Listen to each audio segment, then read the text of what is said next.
Okay, so we're starting Pamela, and I'm going to talk just about the first quarter of the book this time. And I'm going to talk primarily about genre and the way that it interacts with the letters that Pamela sends. I want to talk to you about Pamela as a character. And let me start with the second. So, Pamela as a character has a sort of psychological realism that we did not find in Moll Flanders, which is to say that she has an interiority. She seems to be conflicted about things, make decisions about things, have cause and effect between her um, inner life and her outer life in a way that Moll Flanders is in a way that makes Moll Flanders look much flatter as a character. So this is the beginning of psychological realism, and many people would say it's the beginning of psychological realism in the history of the novel. There are references to, well, okay, so now I'm jumping ahead to the second. There are references in here to other novels and romances, and those would refer to things probably like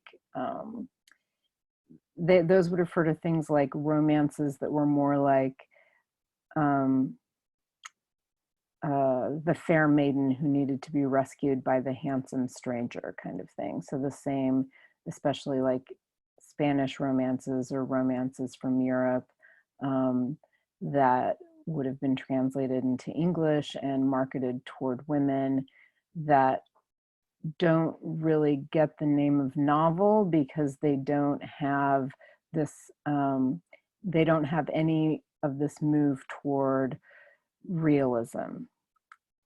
So realism means psychological realism, which we're starting to get with Pamela. And it also, and I've mentioned before, psychological realism really reaches its peak when we get to the 19th century. So um, it's very uh, hit and miss here, maybe.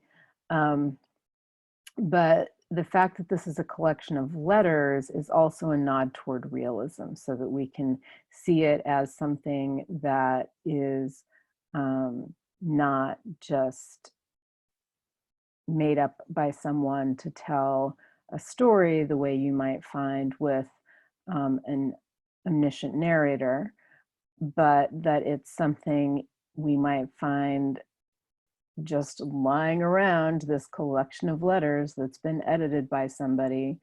And those moves toward kinds of realism are markers of a move toward the novel as a genre. Okay, so now back to Pamela. Um, a lot of this I mentioned in the longer series of videos about why we should watch, that I hope you watched, about why we should read Pamela. And let me just point out a couple more things now about the beginning. First of all, you'll notice that at the very beginning, there are these letters of introduction to the story that serve as an introduction to the story. There's a preface to the editor that tells us exactly what the moral of the story is. We know already what we're meant to learn. And then the letters that serve as introductions tell us how to read the novel, tell us exactly what we're meant to get from it. And what we're meant to get from it is how important it is to defend, for girls, young women, to defend their virtue. And as Pamela's parents write, her virtue on page 14, yes, my dear child, we fear you should be too grateful and reward him with that jewel, your virtue, which no riches nor favor nor anything in this life can make up to you. And I love the way they talk about her virtue as a jewel, something material that can be exchanged. So that virtue here, even though it's part of her personality and who she is also this thing that one exchanges or refuses to exchange here. And interestingly, what they mean specifically by jewel is her virginity. Um, that's the virtue. So Moll talks about virtue in a way that's more like doing good. So Moll can do this and then be virtuous for a while or something like that. Pamela is obsessed with her hymen, right? In the old fashioned sense of hymen, where you thought that that actually like indicated whether you had ever had penis vagina sex before. And Pamela's like determined to never lose her hymen virginity virtue. Um, and so that's the commodity that could be exchanged.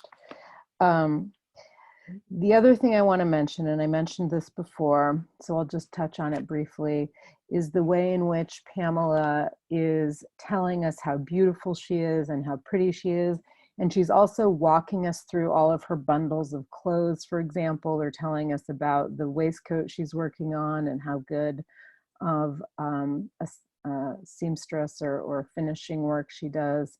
And this is an example of the kind of vanity that she is obliged to have in order for us to appreciate.